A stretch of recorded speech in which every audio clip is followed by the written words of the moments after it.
તમને જણાવતા આનંદ થાય કે ભાઈ નાઈ માને ધોળિયા જે કાર્યક્રમ જે છે એની સિરીઝ છે અને આ ચોથી સિરીઝ છે.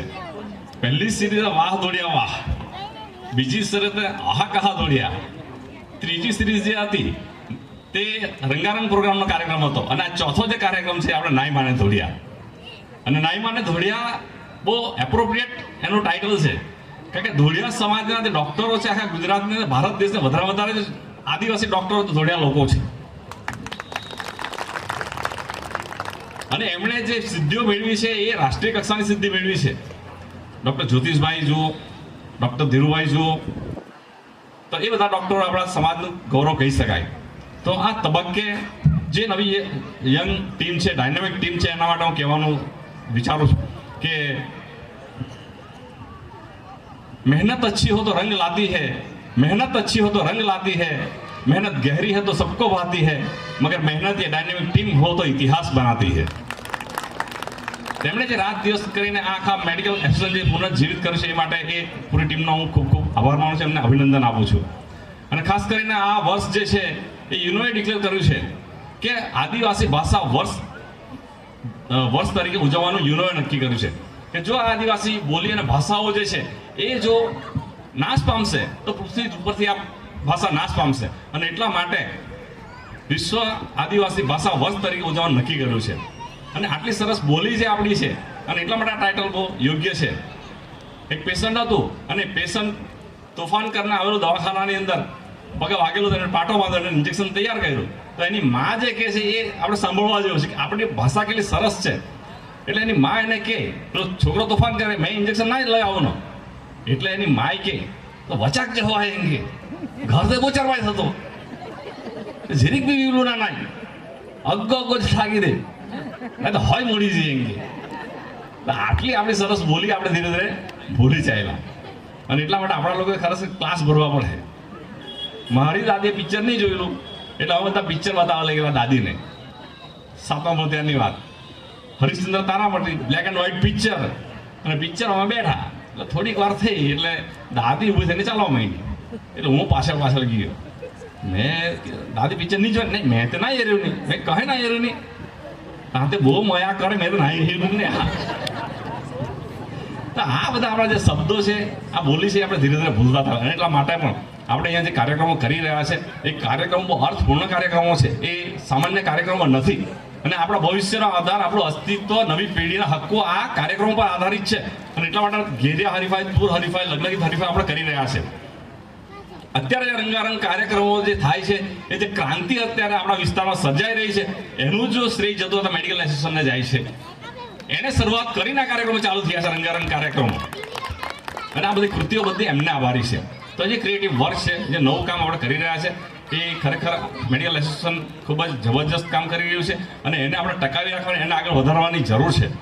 અને ખાસ કરીને આપણા જે હક્કો છે, કારણ કે ઝારખંડની અંદર 3 જાતિઓને આદિવાસી જાતિમાંથી કાઢી મૂકી છે. ગુજરાતમાં પણ 3 જાતિઓ કાઢી મૂકેલી હતી. અને આપણી જાતિ પણ એક કગાર પર છે. કે સુપ્રીમ જ્યારે આઝાદ થયું ભારત દેશ તે વખતે આદિવાસી જાતિ નક્કી કરવા માટે લોકોર કમિટી હતી. અને લોકોર કમિટીએ નક્કી કર્યું ભાઈ 5 જેના પાસે લક્ષણો હોય તે જાતિને અનુસૂચિત જનજાતિ ગણવી. હજુ આપણા લોકોને એ પણ ખબર નથી અનુસૂચિત જનજાતિ શું અને આદિવાસી શું, એ બે વચ્ચે શું ફરક છે. તો કે ભારતના બંધારણની અંદર આપણને આદિવાસી ગણવામાં આવ્યા નથી, એ બહુ ઓછા લોકોને ખબર છે. આપણો દરજ્જો અનુસૂચિત જનજાતિનો દરજ્જો છે. અને એ દરજ્જો ગમે જ્યારે નાબૂદ થઈ શકે છે, ગમે જ્યારે જઈ શકે છે, જો આપણી પાસે એ લક્ષણો નહીં હોય.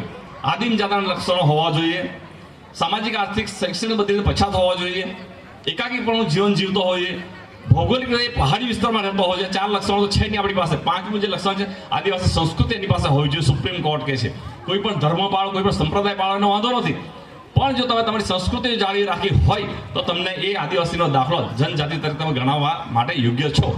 અને જો તમે તમારી સંસ્કૃતિ અને સંસ્કૃતિની અંદર તમારી બોલી, તમારા રીત રિવાજો, તમારા દેવી દેવતાઓ અને તમારા વાજિંત્રો, એટલે આ જો તમે નહીં જાળવ્યું હોય તો એ દાખલો કે જાતિ તમારી જાતિ ગણવાને લાયક નથી. એટલે આપણે આભાર માનીએ કે આ જે તુર વાજિંત્રવાળા આપણા કલાકારો છે, આપણું જે ગામડા લોકોના કલાકારો છે કે જેમણે, અને સામાન્ય આપણા આદિવાસીઓ બધા ભાઈઓ અને બહેનો છે ગામડાની અંદર, એમને આ બોલી જાળવી રાખી, એમને સંસ્કૃતિ જાળવી, એમને વાજિંત્રો જાળવી રાખે, ગીતો લોક સાહિત્ય બધું એમણે જાળવી રાખ્યું છે. એટલા માટે આપણે ભણેલા ગણેલા લોકો, ડોક્ટર લોકો, એ લોકોના ભરણે એના લીધે આપણી અનામત ટકી રહેલી છે. અને હવે પછી ભવિષ્યના આપણી પાસે બહુ મોટા પડકારો છે. મને બહુ ટૂંકમાં વાત કરવા કીધી છે, પણ જે સમાજે લાભ લીધો છે, વધારેમાં વધારે લાભ જો લીધો હોય અનામતનો, તો આપણે ડોક્ટર લોકોએ લીધો છે. અને જ્યારે ડોક્ટર બાબા સાહેબ આંબેડકર કે બિરસા મુંડા કે જયપાલ મુંડા જેમણે જ્યારે અનામત દાખલ કરી, ત્યારે એમને બહુ ઊંડી આશા હતી કે ભાઈ સમાજનો જે 15% વર્ગ જે અનામતનો લાભ લઈને આગળ આવશે અને આપણા હક્કોને બચાવશે અને બાકીના સમાજના જે પાછળ છે એને આગળ લાવશે. આજે આપણે જોઈ રહ્યા છીએ કે આ જે એમની આશા હતી એ બહુ આશા ફળીભૂત થઈ નથી, બહુ ઓછા પ્રમાણમાં ફળીભૂત થઈ છે. અને એટલા બધાના જ્યારે નક્કી કરવામાં આવ્યું તો તે વખતે બંધારણના ઘડવૈયાએ નક્કી કર્યું કે ભાઈ આ આદિવાસીઓ છે ભારત દેશના, અને એ આદિવાસીઓ આ દેશનું મૂળ માલિક છે એવું સુપ્રીમ કોર્ટે 2011ની અંદર કીધું. અને એના માટે બંધારણમાં પ્રાવધાનો કરવામાં આવ્યા, બંધારણની 5મી અનુસૂચિ. અને એ 5મી અનુસૂચિ કેમ અમલમાં મૂકવામાં આવી આદિવાસી બીજા લોકો માટે કેમ નહીં? તો કે જ્યારે ભારત આઝાદ થયું તે વખતે ભારત દેશના 3 પ્રકારની સિસ્ટમ ચાલતી હતી બ્રિટિશ શાસનની અંદર. પહેલી સિસ્ટમ કે જે બ્રિટિશ સલ્તનતની અંદર 100% એ બ્રિટિશ સલ્તનત એનું એ કરતી વહીવટ કરતી હતી. બીજો જે પ્રકાર હતો રજવાડાઓ, એ રજવાડાઓ વહીવટ કરતા હતા અને એનો જે આવક આવે એ અંગ્રેજ લોકો, આ બીજી પદ્ધતિ હતી. અને ત્રીજી પદ્ધતિ હતી આદિવાસીઓ માટેની કે જેના ઉપર અંગ્રેજો શાસન કરતા નહોતા, પણ આપણો જે વડો હતો તે મારફતે એ લોકો શાસન ચલાવતા હતા. તો આ આપણી ત્રીજા પ્રકારની વ્યવસ્થાની અંદર આપણે હતા. એટલે ભારત દેશ જ્યારે આઝાદ થયો તે વખતે અંગ્રેજોએ ના પાડી કે ભાઈ આ આદિવાસીઓ જે છે એ આદિવાસીઓનો અલગ આખો સ્ટેટસ છે, એના ઉપર અમે રાજ નહોતા કરતા, એટલે અમે તમને કઈ રીતે સુપ્રત કરી શકીએ.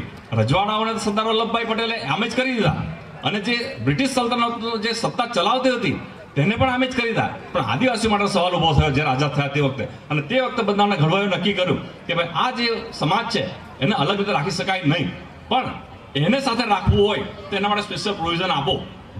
એટલે આદિવાસી સમાજને ખાતરી આપવામાં આવી કે આ તમારી જોડે અન્યાય નહીં થાય, અને એટલા માટે બંધારણની 5મી અનુસૂચિ અંદર દાખલ કરવામાં આવી કે જે આ જે આદિવાસી સમાજ છે એની પોતાની સામાજિક વ્યવસ્થા છે, એની પોતાની ન્યાય માટેની વ્યવસ્થા અલગ છે, બધી વ્યવસ્થાની અલગ છે. એટલે સરકારે એમાં કોઈ જાતનું માથું નહીં મારવું અને એને પોતાની મેળે એમના પોતાના રીત રિવાજ સંસ્કૃતિ પ્રમાણે એને જીવવા દેવા, અને તકલીફ પડે તો એને મદદ કરવી, એ પ્રકારનું બંધારણની 5મી અનુસૂચિ મૂકવામાં આવી. અને જળ જંગલ જમીનના અધિકારો એને આપવામાં આવ્યા કે ભાઈ આ આદિવાસીઓ માટે તમામ કુદરતી સંસાધનો જે એમના વિસ્તારમાં છે એનો અધિકાર, માલિકાના હક એ આદિવાસીઓને આપવો જોઈએ એવું બંધારણે નક્કી કર્યું.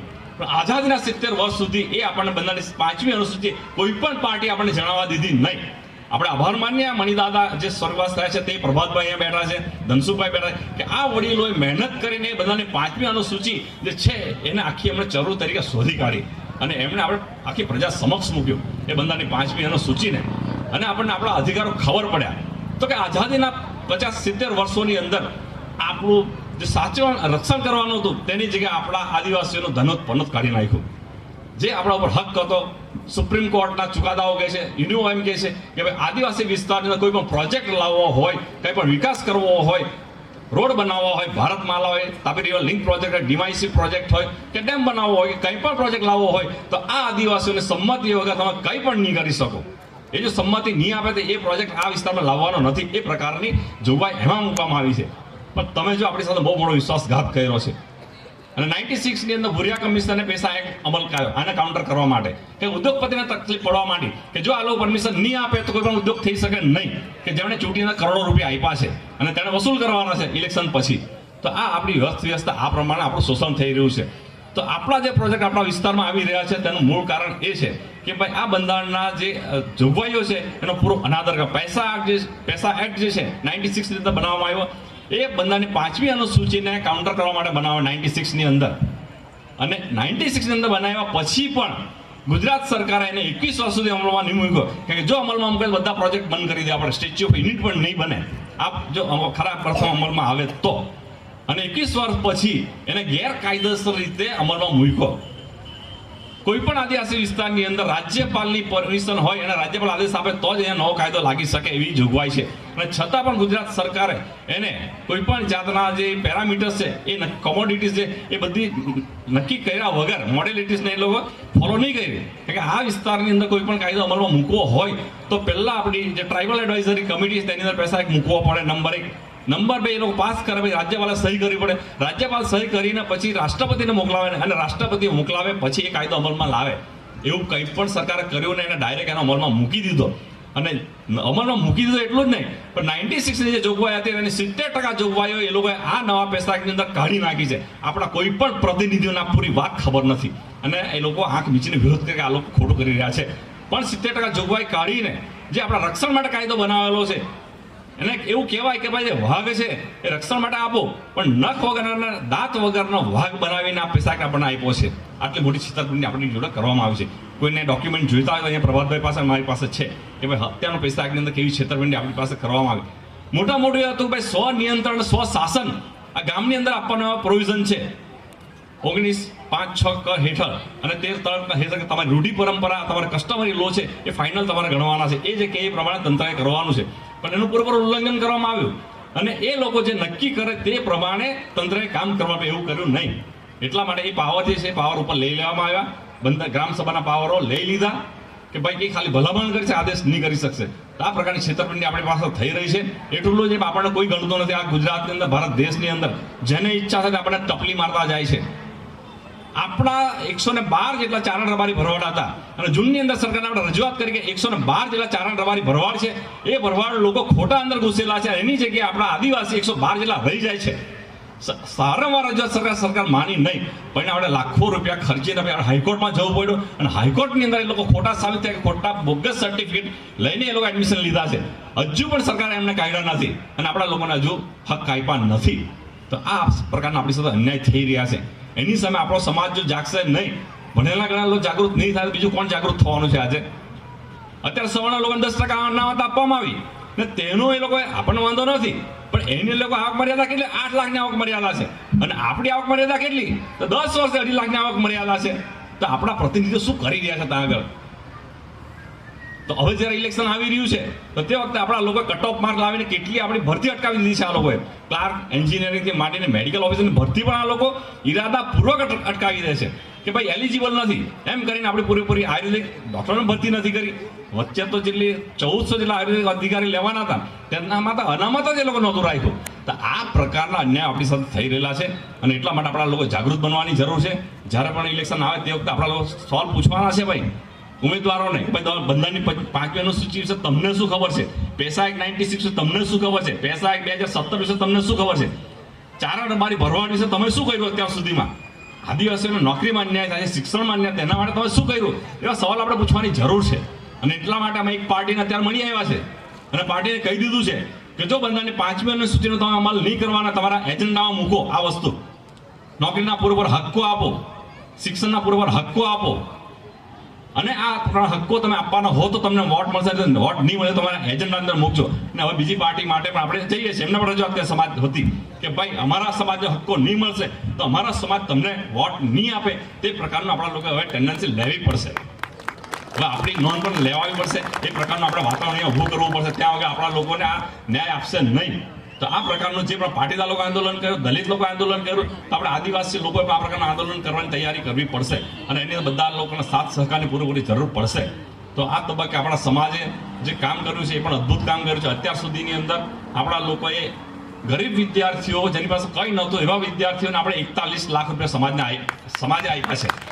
399 દીકરા દીકરીઓને, અને એમાંથી ઘણા દીકરા દીકરીઓ ડૉક્ટર બનીને બહાર આવી રહ્યા, ઘણા એન્જિનિયર બનીને બહાર આવી રહ્યા છે.